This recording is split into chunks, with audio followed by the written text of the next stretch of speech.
And welcome to First Strike right here on VSiN. I'm your host, Dave Ross. For the next hour, we're going to break down everything coming up this Saturday night, tomorrow night. A pretty good main event coming on between Thiago Santos and Jamahal Hill.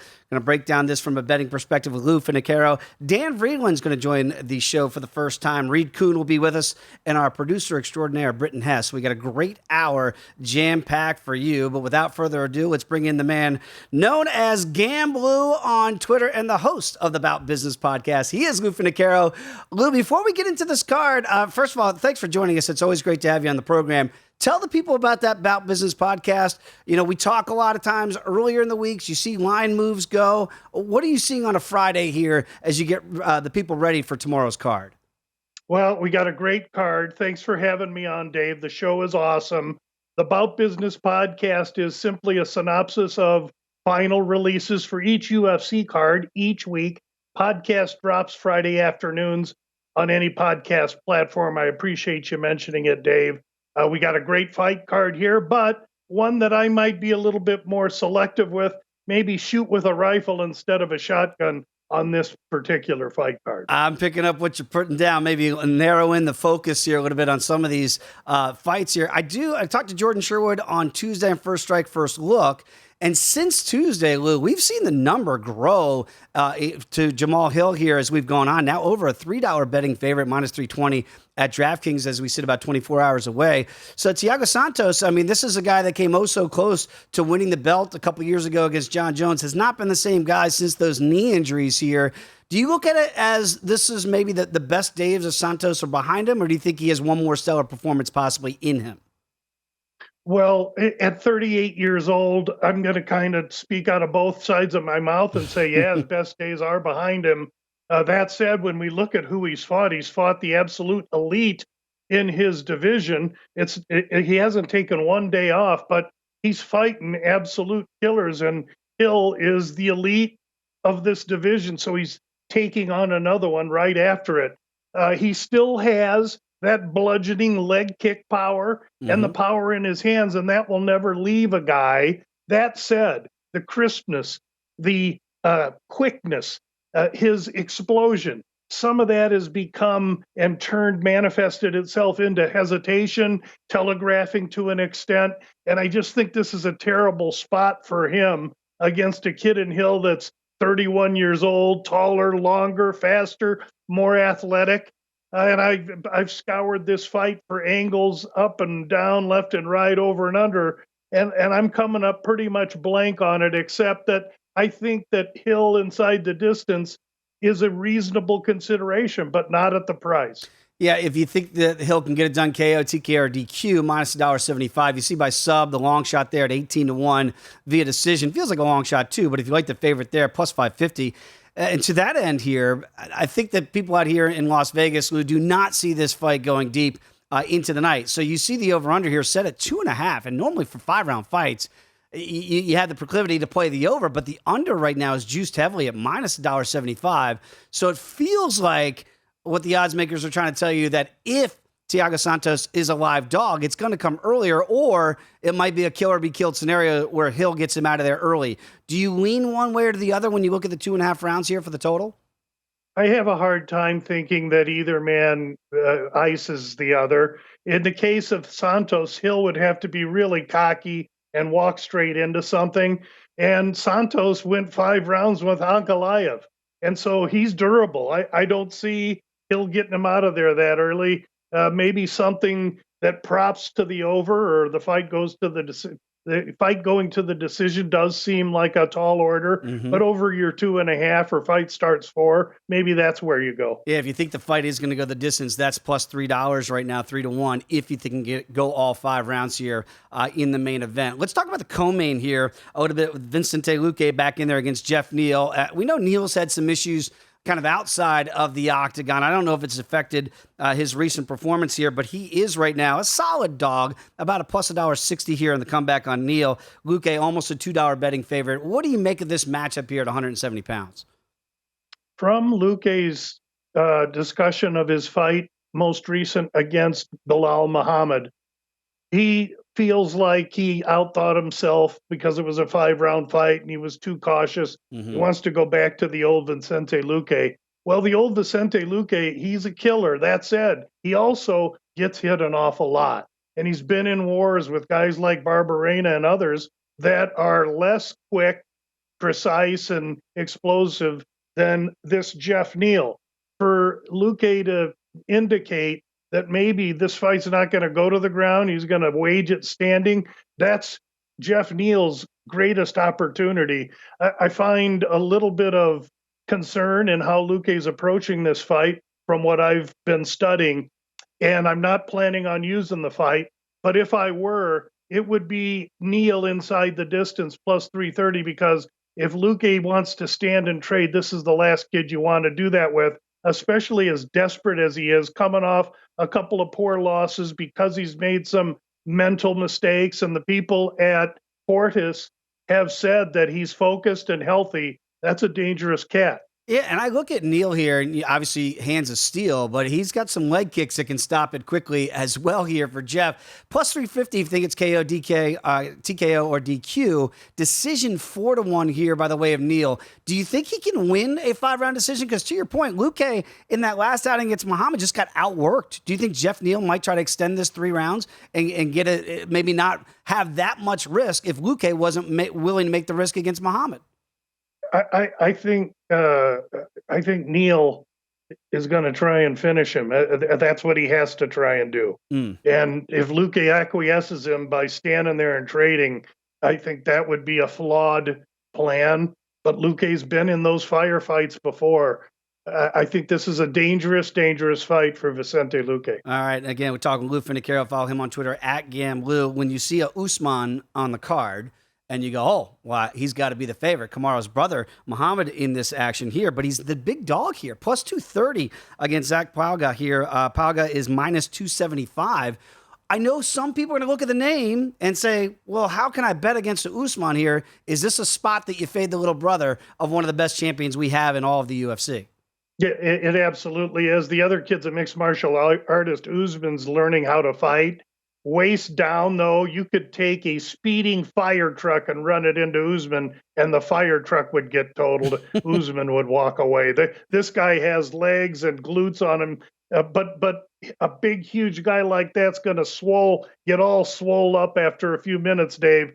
I think that if Pagua can get this fight into the 3rd and 4th minute, he's going to tee off on Usman. Yeah, and again, we always say be cautious because the lineage doesn't always work. So just because you see Usman on that card, you can understand why he is a plus 230 underdog here. You're very good, Lou. I think you're the best in the business. When you look at the weight cut sometimes for these fighters, you see them on the scale, and sometimes these fighters don't make weight. We saw that with the Queen of Violence and Ariana Lipski here, but she's still a solid favorite against Priscilla Cachoeira here. What'd you make of Lipski missing weight? Should she still be that big a favorite in your estimation? I honestly don't think she should be favored in anyone in the UFC. I think that these two girls represent at 3 and 4 in each of their respective UFC careers. This is a fight that I think loser could be going home.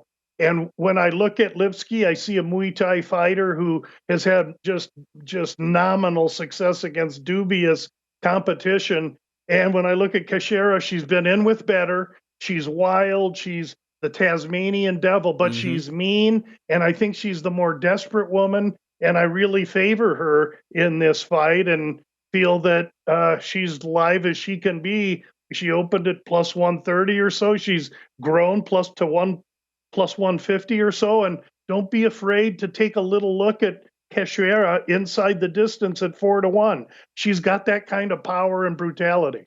Very quickly here, I see Augustus Sakai is also back on this card. He's had some rough goes against in recent outings out. Going to take on Spivak here. Spivak right now, Sergey, is minus 280. What do you make of Sakai? Because it feels like that's a pretty juicy number here for the dog at plus 235.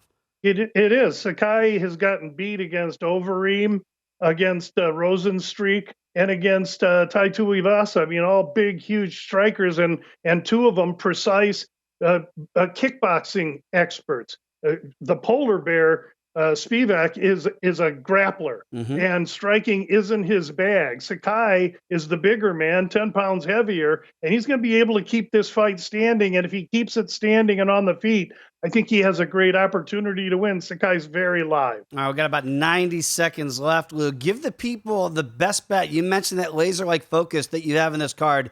Which one did you narrow in on and say, I like this one as the best bet of the night? It's the opening bout of the whole card, Marina Bueno Silva against Stephanie Egger. Bueno Silva opens minus 170. She's now plus 115. So the Steam Boys got all over Egger, and they bet her all the way to a favorite position. I categorically disagree with the move. Egger's been the bigger fighter in most of her UFC fights, but she's stepping up in class here, and she hasn't seen anyone near the mean or the striking capability of Bueno Silva, who just lost a decision to Marion Fiorot, and we know Fiorot is a legit top 5 talent in the division. Based on who Bueno Silva's been in with, I think I favor her quite a bit in a dog position when she opened up as a favorite. And that's why you got to listen to Lou Finocchiaro on the Bout Business Podcast weekly. And also, again, follow him on Twitter at Gamblou. Lou, always appreciate the time and the information, my friend. Enjoy the fight card. We'll catch up again next week. Thanks for having me, Dave. Good luck to everybody. There he is, everybody. Lou Finocchiaro. When we come back, Dan Vreeland is going to join the program. We'll get Dan's thoughts on this card. And again, maybe it's not as sexy as some of the other cards we've seen, but still very good, profitable opportunities out there. Come on back. It's First Strike right here on VSiN, the Sports Betting Network.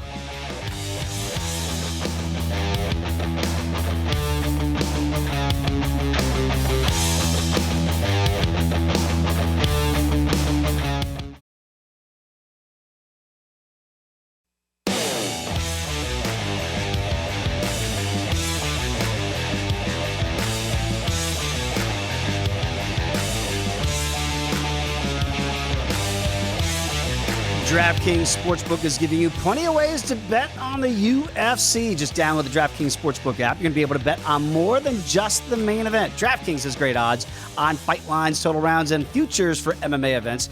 Eligibility restrictions to apply. See DraftKings.com/sportsbook for the full terms and conditions. Back here on First Strike, I am Dave Ross. A pleasure to have Dan Vreeland join the program for the first time. You can follow him on Twitter at Gumby Vreeland, and he is the host of the Top Turtle MMA Pod and also the SGPN MMA Pod. Dan, great to have you in the program, my friend. Let's get right to this card, and I look at Augusto Sakai, and we know he's been in there with some of the very best in the UFC. He hasn't always worked out in some of these top-tier matchups, and now he's a plus dog here, plus 235 against Sergey Spivak here. Spivak about minus 280 here. What do you make of the matchup? Is there a live dog scenario at play? You know, I think he's a live dog, but mostly just because I think anybody coming in around plus 235 as a heavyweight is a live dog. Because, you know, you never know what's going to happen at heavyweight. He's got knockout power. But one of the things I will say about this fight, and the reason why I do like Sergey Spivak in this one, is because Sergey Spivak is a guy who kind of like just drains the energy out of his opponents and doesn't give him a chance to open up.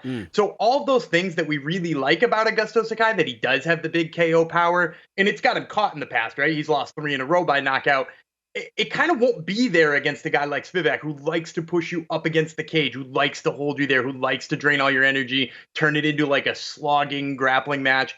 And most heavyweights don't have the energy for that. So I'm actually not here with Sergey Spivak, or not here with Augusto Sakai, rather. I'm here with Sergey Spivak in this. I don't love the number because, like I said, I don't really love any heavyweight up in the negative 200s. But if you told me the decision prop was in play here, I definitely wouldn't doubt it. And that's where you can make some value there, Dan, as you look at it. If you think the fight can go the distance here, plus $1.65. So if you like Spivak here, possibly to get this win and drain Sakai, as you mentioned, to win by decision, you can get him 3-1. So if you don't want to lay the big number, would that maybe be a way to flip that minus 280 into a plus $3 here? If you think that he can drain Sakai and win by decision, you think that might be a better pathway to maximize your dollar? I think so. And like, you know, I'm looking at the other numbers you got there. I'm saying submission is probably the second most likely outcome. I know I keep seeing, you know, knockout pop up as the most probable outcome for a Spivak win because he's lost 3 times in a row, or Sakai has lost 3 times in a row by knockout. But it's not like Spivak has big knockout power. We're talking TKO there if he's going to get that on Sakai. So I really do like the decision prop. That's where I would lean. But even if I was thinking finish, I think I'd probably go submission there, and even then, you're getting 250 on it. So either way, you can get that plus money if you might want to find a Spivak inside the distance type decision there if you don't think it's going to go all 3 rounds. But you can get plus money either way, whether it goes to decision or if he gets it done via submission. So some plus possibilities there. Talked about a little bit with Lou Finocchiaro here. Whenever you see Usman on the card, I know some people's eyes light up. But Mohammed is not Kamaru Usman. We understand that. He is a plus dog here, plus 230. Is this one where maybe bettors might trust the name? And is that fool's gold if they do so? I think it's fool's gold. I love Zach Pauga. And I think if you watch The Ultimate Fighter, you saw all of the really great things he was able to do with his hands. He's fast, he's quick, and it's partially because he's a light heavyweight. The guy has the ability to cut down to light heavyweight. The Ultimate Fighter wasn't running a light heavyweight season, so here he is at heavyweight, and he's so much faster than every guy in the season. We haven't seen really great wrestling out of Mohammed. We haven't even really seen the willingness to want to wrestle out of Mohammed. So I think Pauga is just going to dance around him and light him up. And also, speaking of finding props that have value in them, especially in the heavyweight division, I can't believe you're getting Zach Pauga by knockout at $2. Like I can't believe that we're taking a guy who's almost a 3-1 favorite here, and we're taking the prop that I think is the most likely, which is a knockout, and you're getting $2 on it. That's insane to me. Yeah, there it is. So again, sub feels like the long shot at 7-1 if you like the favorite, but KO, TKO, or DQ 2-1 there, and again decision plus $1.65. What do you make of this? Because 2.5 rounds right now, it's even money, minus $1.15 either way. So I think we're kind of split jury, if you will, on that, whether or not it goes over that total or we get that knockout a little bit sooner. Which way would you lean? The proclivity, it feels like to me, Dan, is that you think he might get this done inside of those 2.5 rounds. I do. I think the under is the play here. But the other thing I would say is I'm not really tempted by the under here because I'm more tempted by the idea of Zach Pauga wins by finish, right? Zach Pauga wins by finish is plus 150. I don't see Mohammed Usman going out there and getting a finish in all of his Ultimate Fighter fights that he did win. Each one of them went to decision. He didn't look like he even had anybody really hurt at any point in time. So just playing the under there so that I can snag Usman in case he gets the finish, I think that's probably, once again, the fool's gold in this situation. I really like Pauga by finish here at plus 150, or, like I said, probably not getting the submission. You can make it a little juicier with the knockout. Yeah, still undefeated. Let's see if Zach keeps that winning streak going against Kamaru's brother. You've really looked at the women's fights, and I think you've identified 3 here that you really like on this card. And again, Ariana Lipski, the Queen of Violence, she misses weight in this one. What do you make of that? When a fighter misses weight, does it change your opinion that you might have had before the fight on a Thursday as we see her missing weight here on Friday? So lucky for me, it didn't change my opinion because I was already in on Priscilla Cachoeira. I think she's the right play to begin with. So if anything, it aids my thought about Priscilla Cachoeira. But I will say this. It's really hard to handicap how somebody misses weight because at the end of the day, I've seen people miss weight by half a pound and it looked like it just absolutely zapped their entire being and they looked awful in the cage. On the other hand, I've seen people miss weight by 4 or 5 pounds and it's just very clear to me that they haven't tried to make that weight. So, ups and downs with people who have missed weight. And I think it's sometimes hard to throw a blanket statement over this. But that being said, Lipski looked bad on the scale today. And part of my worry about her the whole time is that Cachoeira hits hard. And whether or not she's going to go out there and get the finish, obviously, women's fights have finishes far less than most men's fights or most men's divisions. But at the same time, the fact that she does have more power, she's going to be the one snapping somebody's head back. It looks good on a judge's scorecard, right? Like that's the type of thing the judges keep an eye on. Is the fact that her head's not getting snapped back with the little jabs Lipski's throwing, and Lipski's head's going way back every single time she lands a straight. So I like Cachoeira here. Like if I'm forced to, look into this, I don't think the under's a terrible play here at plus 145, but I do, I like just the straight up value in Priscilla Cachoeira. Yeah, and Dan, I'm picking up what you're putting down there. Sometimes when I see the weight cuts, and it's almost 3 pounds. I mean, she really was not close to making this weight limit here. So I wonder how it affects the fighters mentally too. Like if they almost feel like, well, I already used part of my purse here in the fight. Do they go in more motivated to try to get the 50K, or do they feel like, boy, I was not a professional in this fight? Sometimes I think it has adverse effects to the fighter that misses weight as well. Let's talk about Corey McKenna here. Over a $2 betting favorite against Miranda Granger, plus 175 in the comeback. Do we have a live dog scenario here, or do you think the favorite is the rightful one? No, I think the favorite's the right one. I like Corey McKenna. If you go back and look at her fights with, like, take the fight with Kay Hansen, she looked like she out-grappled Kay Hansen. And you can say what you want about Hansen and no longer being with the UFC. She's with Invicta now and all that kind of stuff. But I really do like the fact that McKenna was able to go in there with a much physically tougher opponent in Hansen rather, and just control her, right? And that's what she did. Now she's up against a fighter in Miranda Granger who's had a lot of trouble with defensive takedowns, who's had a lot of trouble with those types of things. So ultimately, I think McKenna here is a favorite for a reason. She's got good grappling. With that being said, I am keeping an eye on the fact that there is such a reach advantage here for Granger. But as long as McKenna gets inside, I think she'll have no problem. All right, you're getting me excited, Dan, because you got the first two fights on the card, so you can try to get some profit early on in these fights. What about Mayra Buena Silva, plus $1.15 against Stephanie Egger here, minus 35 for Egger. What do you make of this first fight on the card?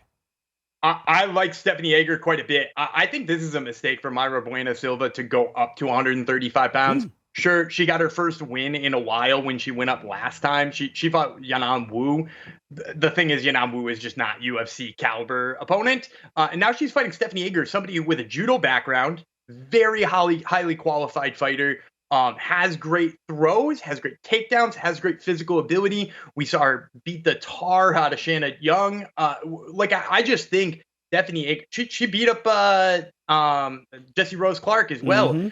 I just think so much of her grappling game plays well against Mayra Buena Silva here. And Silva's really only wins, with the exception of that Yanan Wu fight, which I excused, but with Yanan Wu's skill level, with the exception of that, she's mostly just like falling to her back and catching submission. Like that's been her go-to. And with somebody who's got as high level of grappling ability as Stephanie Egger does, I just don't see her doing that to her. I see her probably playing off of her back for far longer than she needs to because she's overly confident in it. I see Egger using dominant positions, and I wouldn't be surprised to see Egger get her out of there. All right, it's going to be very interesting, those first two fights of the night there, both in the women's divisions here, see if you can get a little bit up in your profit share before you get to the main card. Hey, Dan, it's a pleasure having you on First Strike. Again, follow him on Twitter at Gumby Freeland. Appreciate the time, my friend. Hopefully we'll have you back on soon. Thank you. All right, there he is, everybody. Dan Vreeland. Great information there. Check out his podcast as well. When we come back, we're going to have Reed Kuhn join the program from Washington, D.C. to get his analytical thoughts on this fight card. Come on back. It is VSiN, the Sports Betting Network.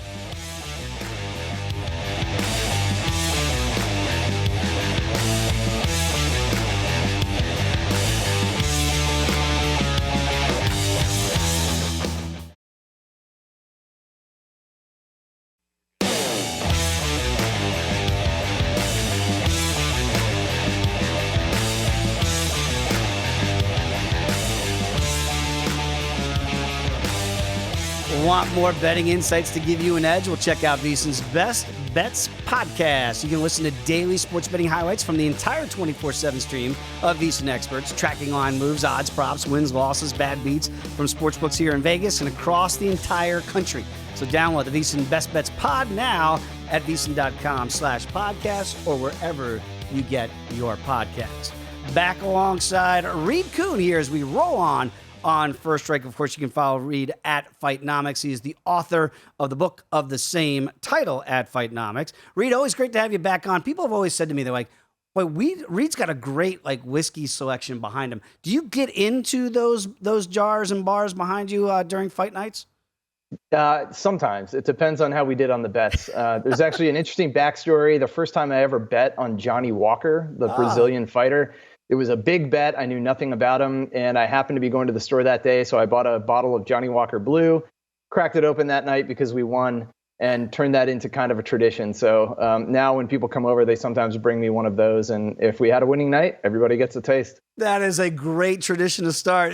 Speaking of Johnny Walker, of course, the knockout to Jamahal Hill last time out there for Johnny. And now you have Jamahal Hill back in there in the main event against Thiago Santos. And Hill, the number has grown, Reed, as the week has gone on. And now he's over a $3 betting favorite.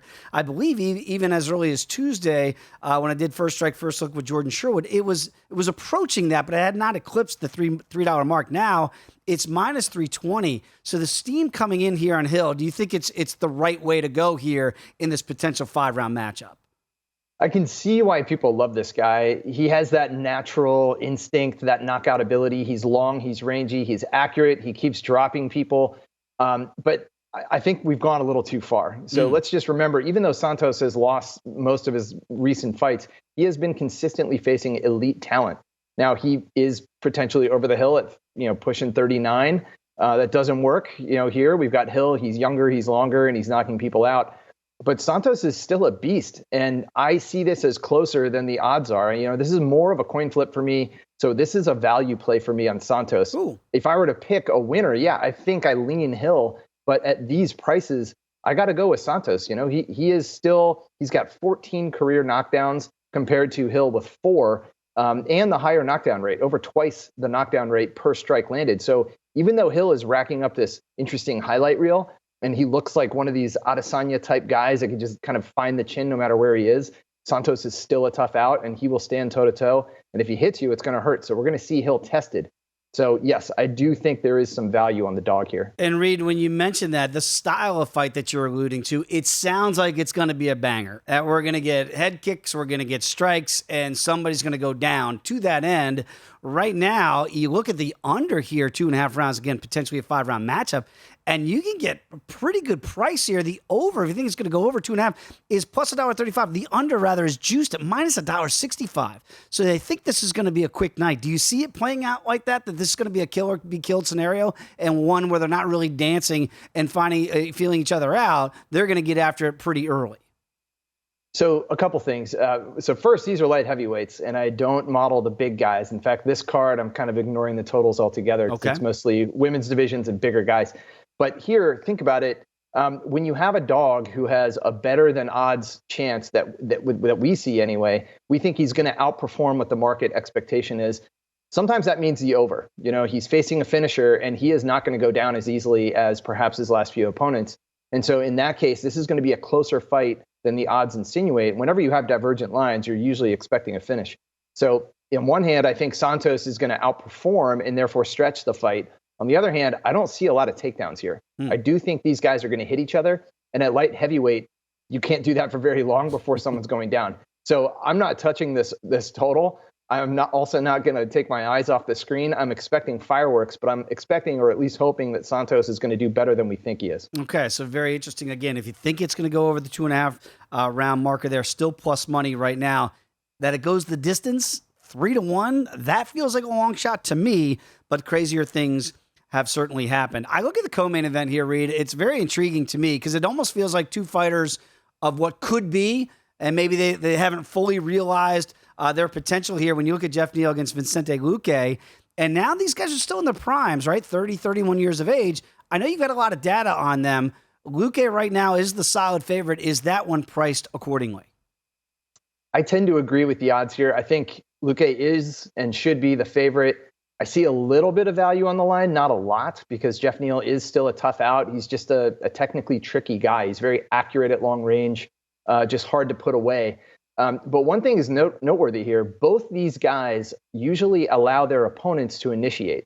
That is, they get outworked by their opponents. And when you have that combination, sometimes you end up seeing a staring contest. So that is maybe a total to consider is an over here, because Luque and Neal might really be letting each other lead the dance, and it's going to stall out for the first round. It's going to be a long feeling out process. Once it gets going, it's going to become interesting because both guys are very, very accurate. Both guys do have knockdowns.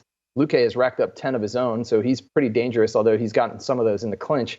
And again, not much of a ground game. So I do see a lot of circling, a lot of feints, a lot of feeling each other out. But when it comes down to it, I think Luque is just a little bit more well-rounded, and I'm relying on that experience. He has been in with some, really elite talent, and I'm hoping that he relies on that. Yeah, absolutely. And you saw the stats. I mean, basically they're looking into a mirror. Everything is, from age to height to reach, everything is just about identical. And then you look here, if you do think the fight, because of that, you sometimes do get those stalemates that you alluded to. Right now, plus money, plus $1.10 if you think it's going to go over 2.5 rounds. If you think it goes the distance, plus $1.20. So a little bit of plus money there to come back. I look at Luque, and again, the Bilal Mohammed fight is one that sticks out where you go, boy, he just wasn't that active, and it feels like he got outworked. Because of that, do you think he goes more to the Michael Chiesa type fight and says, okay, I'll engage you anywhere, even if it's down on the ground? Or do you think it is one where they kind of dance a little bit, and this is why maybe you can get a good value on an overprice here? Luque has at least been to the ground a little bit more often, but honestly, their stats are kind of a wash just because there's not a lot there. But yes, I actually do see some value on plus money on the over 2.5, or even, sometimes I like to take a more conservative approach on a 1.5 just in case there is one of those late finishes, because we do still have a lot of talent here, a lot of finishing skill. But yes, I am leaning overs in general in this matchup. You look at Zach Pauga here is a solid favorite, minus 265 against Mohammed Usman. Obviously, the brother of Kamaru Usman here in the heavyweight division. You got an undefeated fighter who's still young in his UFC career. And then you look at a guy like Usman, who right now I guess you can understand why he's a plus 225 dog here in this one. Do you have enough data points on these relative, even though they're in the 30s, they don't have a lot of volume here, certainly in the UFC? Yeah, the tough fights I stay away from also because their data is not recorded in the database for the official UFC metrics. Some of these kind of amateur or reality bouts, I think they do get recorded, but they're not something that I would analyze. This is something, we have seen a lot of people come out of that program and become contenders. So I am hoping to collect enough data on them in real UFC fights before they actually get to that point of potentially contending for a title so that I can get some action on that. But both these tough fights are ones where I'm going to take a timeout. I'll actually be in Jamaica by the time these fights turn on. So I'll be getting a red stripe and sitting back and watching it. But speaking of heavyweights, we've got Sergey Spivak is a much more interesting play. And that's where I see a huge stylistic mismatch. Because watching those reality show guys, it's hard to really know who the real them is. They're fighting maybe somebody who's less experienced. These guys are well established. We got a lot of data on Augusto Sakai, Sergey Spivak, and we are going to see takedowns. We're going to see Spivak work the ground and pound, and that is a reliable favorite. He has been steamed a little bit, but even then, I think there's value, in which case I might just throw him in some parlays. And again, you mentioned that here with Spivak at minus 280 against Sakai, as we talked 24 hours before. Do you think this is a fight that Spivak does? Obviously, Sakai's got the knockout power. We understand that. Is this a fight that goes maybe over, maybe it goes a little bit longer? Or do you think he can actually get a submission victory by taking this fight down to the ground? You're right. This could stall out on the ground, and that's fine with me. I'm betting heavily on the side, not the total here. But look at the takedown defense of Sakai, 43%. That is well below average. And then you've got frequent takedowns coming from Spivak, and when he's there, he tends to be in control. Not a ton of submissions from Spivak in terms of how often he goes for that. He's more working for position and ground and pound, at least historically in his UFC fights. So I think he is just a reliable top control guy. That's something I usually look for in the heavyweight division. There's always that wild card of, a counter hand and, they're coming in and they get knocked out in one punch. But overall, I'm taking the wrestler in this one. I think it's great advice, too, what you mentioned on some of the tough fights that you're going to see in this card. Without the data points there, you don't have to bet these bigger prices that you're going to see because you just don't have enough volume to really make a decided decision as to which way that fight will go. I think that's a really good cautionary tale to bettors out there. Just because you see the big number and a big favorite, you might not have the data to back it up, so you can easily lay off, enjoy the red stripe in Jamaica, Reed, and then get to the other cards, on other fights on this card. Reed, always appreciate the time. Enjoy your vacation, my friend. We'll catch up again soon. There he is, everybody, Reid Kuhn. When we come back, our producer extraordinaire, Britton Hess, joins us right here on First Strike on VSiN, the Sports Betting Network.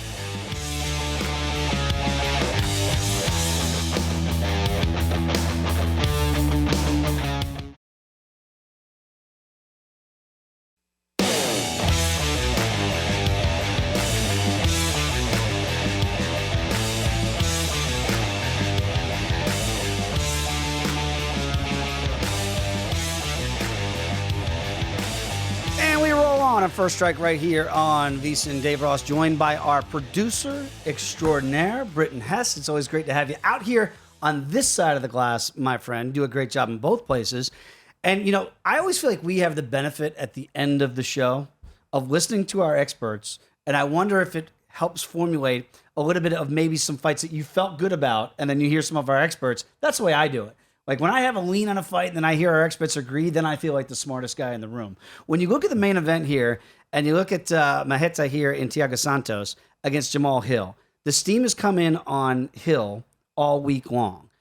I'm starting to get the feeling that Santos is a live dog. And to Reed's point here, it felt like maybe the numbers gotten away a little bit. If you didn't get Hill earlier in the week, do you think it's gone too far past the point of no return? Yeah, well, if you think about Hill's path to victory is power, overwhelming power. His power is not going to scare Santos. No. Santos has been in with who's who, like the strength of schedule that I always talk about when I'm on here. The strength of schedule is overwhelmingly in Santos' favor. It's not really close. And like I said, yeah, when you get a guy who's fought for the title, a guy who's won a round versus John Jones, won a couple potentially. Yeah, That exactly. fight was very close against John Jones. Exactly. It's hard to see him, being like almost approaching a $3 underdog versus a guy with 11 pro fights. A lot of weren't even in the UFC. Mm-hmm. Not saying, it makes it, again, it's not like I don't like Jamahal Hill. I think he's an amazing, fun fighter. I just think that it's kind of the rubber meeting the road moment for Thiago Santos. If he loses this, is he even going to stay in the UFC? I don't know what his contract looks like right now, but it can't be many more fights considering he's 1-4 in his last 5. And that win was a decision versus Johnny Walker, and as we've seen lately, it doesn't necessarily take much to knock out Johnny Walker these days. No, and I am curious because, again, you alluded to the John Jones fight, right, where he fought for the light heavyweight championship, and since that fight, and remember, he had 2 blown-out knees after that, right? It was a miracle that he actually made it to the end of that fight. You talk about the heart a guy like Thiago Santos has. Does that give you the proclivity to go maybe towards the over in this fight? Because right now, 2.5 rounds, right? You can get plus money if you think this fight, again, potentially 5 rounds, that it goes over that 2.5 halfway marker. So the last 3 Santos fights have gone decision, which people don't think about with him because he does have, 15 or so KOs on his record. So he's not known for going the distance. And then also on that note, Hill does have 4 wins via decision. So it's definitely viable. I think plus 300 is definitely a good number to look at. I think Santos, though, if it goes to late rounds, I actually think that might start to favor Santos just because he's experienced as a main event fighter going 5 rounds. Like I said, he's done it for a belt. He's done it on fight night cards. He's done it a lot. And Jamahal Hill doesn't have that experience yet in his career. If Jamahal Hill comes out and knocks him out in the first round, no one's going to be surprised, right? But we can see alternate paths here, and that's it's now a matter of just measuring, risk and reward with these props that are on the board. And see, that's a very interesting way to handicap it. So again, we're trying to find you the best way to maximize your betting dollar, say in this main event. So you could see a scenario where later, so you could play the over 2.5 if you like Santos, correlated plays, right? And if you liked Hill, then you might have the proclivity to go under. Is that kind of the rationale there? Yeah, I think that favors them more. We can't forget Santos was a KO artist though. Before this 1-4 streak, he won 3 KOs. It was Eric Anders, Jimmy Manuel, and Jan Blachowicz. I don't know if you've heard of him. He might have won a belt. Pretty good. At some point. That is dating back to 2019. But both guys do have the power. I think that there might be a little bit of they might be a little passive to start it out because they both respect each other. Again, that's sometimes with that respect, you can get maybe one round that's not as eventful as people might hope if they play the under. I'm kind of starting to take that lean towards the over at the plus money at 2.5 rounds. I've mentioned the co-main event here in Britain. It is intriguing to me from many different levels because Vicente Luque feels like a guy that sometimes it takes him a while to get going, right? And Jeff Neal, we know, hands of stone. He wants to come out, hands of steel. He really wants to make this fight go quickly, you would think. Is Luque going to be as patient? He was too patient, as he says in his own admission, in his loss to Bilal Mohammed. What style of fight do you think Luque, as the solid favorite here, now up to $1.90 against Jeff Neal, does he come out quicker, or does this one have the propensity to maybe go over as well? Well, that's, that question right there is kind of why I love Luque, because he doesn't necessarily have to stick to one style. He's as good with his hands as he is with submissions, which is rare for a fighter to, there's guys who have both types of finish, but he's really like almost 50-50 for how he's finished fights. It's 11 KOs, 8 submissions, only 2 decision wins. I think that if it goes to the ground, it's clear advantage. Luque will probably sub him or ground and pound him pretty quickly. If they stand up, though, I think that Luque also has an edge there because we just haven't seen, Jeff Neal with the hands of stone or hands of steel. Hands of steel. Yeah, we haven't seen the hands of steel. Stone, they're gonna hurt. Yeah, we have not seen the hands of steel coming out a lot lately. So I think Luque minus 190. I bet it's minus 225 tomorrow when the fights go off. I think you're right. And again, we try to get you that information out early. So when you're watching this here on a Friday, that is a great line that you just mentioned, where you think the fight is going to go. So if you do like Luque, you're probably wise to get on that here on a Friday or early Saturday morning, because I think you're exactly right. This is going to get steamed over $2 before you see this. So if you like Luque, the better number is going to be now. To Neal's point, he's had some issues away from the octagon. Does that concern you here? Again, these two guys right now, 30, 31 years of age, very similar stats. It is like looking into a mirror. Do you worry that maybe he almost feels like he's let some opportunities slip away, and this could be one of the last ones that he has? A really good one. I mean, maybe if he got it back, but I think that the off the field or off the out of the octagon issues have manifested in his last 3 results. Yeah. A split decision for Santiago Ponzinibbio, who's not the same guy that was highlights 5 years ago, creating highlights every fight 5 years ago, and then he lost the decision to Neil Magny, who Neil got kind of. He got exposed maybe against Shakhmat Rakhmonov last we saw him, and he also lost a decision to Stephen Thompson before that, who's whatever. Stephen, though, is not the best Stephen we've seen as well. No. So I think that just these fighters are on different trajectories. Luque did lose his last fight, but I think that that's more about the matchup. Belal Muhammad is the grinder of all grinders. Mm-hmm. He's a problem for everyone. He's a problem for everyone in this division. He's a problem for Dana White because he's a boring fighter. Dana does not like that. No, exactly. But outside of that, Ponzinibbio was on a 4-fight win streak. beat Michael Chiesa as an underdog with a sub. He beat Tyron Woodley with a sub. Luque was surging. He ran into the grinder. I don't think he's going to worry about Neal because he knows Neal isn't going to try to pull the fight that Belal Muhammad did. Right, exactly right. And again, you mentioned there, you always do a really good job of looking deep into the background of these fighters, and strength of schedule is a big thing for you. When you look at Mohammed Usman here, going up against Pauga, who's undefeated, so you don't have the big strength of schedule. And I thought it was very interesting what Reed Kuhn just said about some of these fights. He's not going to play these fights. And I think it's a wise thing for the viewing public out there. You don't have to play fights if you feel like the number is too big and you don't have enough data on them. Do you trust the undefeated Pauga here at minus 275 enough to play him?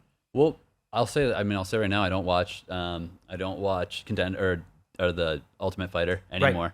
Right. But I'll say, looking in Pauga's track record, he's a decision fighter, and this is going to be his first time under the bright lights in the octagon, in a real UFC setting. Maybe he tries to get outside of himself. I mean, it's like when there's so many unknowns. You try to put on a show. When there's so many unknowns, I lean to the underdog. I mean, I'm not going to strongly recommend either direction because I don't know enough.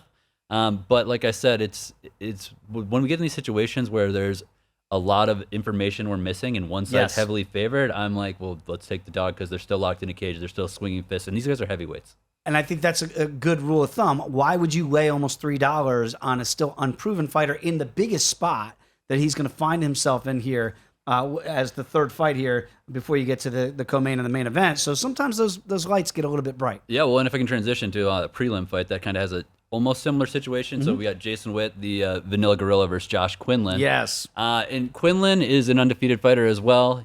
He won his Contender Series fight with a first-round KO, but it was overturned due to him failing a steroids test. Oh, boy. Vanilla Gorilla, Jason Witt, not the most talented guy in the division, but he does have wins against Brian Barberina, and Cole Williams, and he's basically alternated every win-loss in his 6-fight UFC career. And he's coming off a loss, and he's going against a guy, like I said, who's a big favorite, who hasn't been in the octagon yet. I kind of want to look at Witt here. I mean, I said, I'm not ready to go with it yet, but 5 professional fights, you know what I mean? Like against a guy who's almost 30 professional fights and a guy who's been in the octagon, this is his 7th trip. I just think that sometimes we start gazing at the records when we don't necessarily know what the record means, because when the guy's 5 wins are versus LFA or worse fighters, what does that mean? Right. We got about 45 seconds to go, Britton. I don't know if you've got a Britton's bomb or a best bet that you really like out there. Yeah. So it's a 2-team parlay. Okay. Vicente Luque, Sergey Spivak. Sergey Spivak is gonna be takedown city against Augusto Sakai. So I mean, it could be ground and pound. It could maybe be submission, but I think that it's Spivak, and I don't think it's close. Sakai just is not equipped for this. So you're going to go with a parlay of Spivak and Luque as a two-way parlay. Yep, and that should get you a little bit above plus money. There you go. That's how you turn those minus prices into plus prices. But we need your play before we get out of here. All right, I'm gonna dabble a little bit in the main event. I'm gonna take the over at plus money here, 2.5 rounds. Just kind of workshopping it. I'm with you. I think that we might get a stalemate early. And I do kind of like Santos late a little bit.